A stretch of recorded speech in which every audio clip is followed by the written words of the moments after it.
Hello viewers, আমি মৌসুমি। এখানে বাবারা চলে যাচ্ছে বাজারে, যেহেতু আমাদের হাতে আর সময় নেই। কাল হবে সত্যনারায়ণ পুজো, পরের দিন হচ্ছে অন্নপ্রাশন।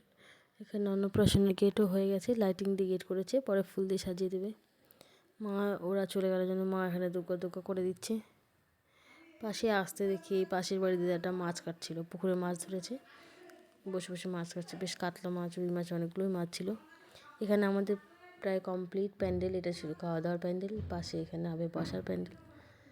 পরে কমপ্লিট হওয়ার পর পুরোটা দেখাবো। এখন শুধু কাপড় লাগানো বাকি আছে, প্রায় শেষই হয়ে গেছে। এখন মাঝে আমি একদম ভিডিও করার সময় পাইনি, অনেক কাজের চাপে। এখানে বাবারা বাজার থেকে সন্ধেবেলা চলে এসেছে। এখানে অনেক কিছুই বাজার করেছে। এখানে মানে চাল ডালা যেটা হবে, ওখানে একটা কাঁচা কলা ছুঁয়ে রাখতে হবে, ওটা বাবা দেখাচ্ছিল। এখানে ছিল ফলমূলের বাজার, এখানে ছিল ড্রাই ফ্রুটস, তারপরে এখানে ছিল মাটির জিনিসপত্র, আর এখানে ছিল কিছু মুদি বাজার। তারপরে এখানে এনেছে অনেকগুলো গামছা।